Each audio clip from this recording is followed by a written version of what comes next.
Now, political parties, candidates and a referendum committee will be compelled to disclose the amount and source of contributions received for campaign for an election, nomination or referendum if a bill to amend the Elections Campaign Financing Act is passed.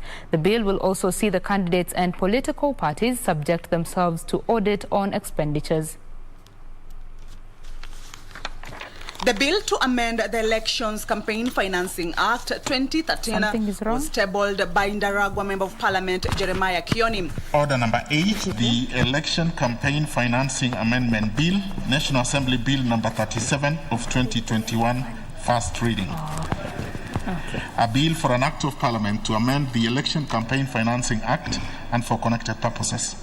It seeks to amend various sections of the Act to align its provisions with the Elections Act 2011, as the current provisions do not take cognizance of the current socio-economic and political structures, which has hindered the full implementation of the law.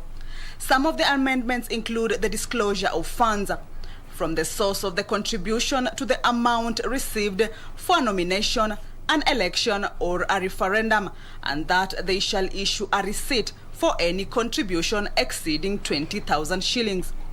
A candidate, a political party or a referendum committee that fails to disclose the funds or donations commits an offence. Further, those seeking to contest for elective positions will be required to subject themselves to audit of accounts relating to campaign expenses. Mr. Speaker, just before you put the question on this matter. Recently, legislators shot down a draft campaign finance regulations report proposed by the Independent Electoral and Boundaries Commission that will require them to open specific bank accounts for campaign cash that will be managed by a campaign expenditure committee.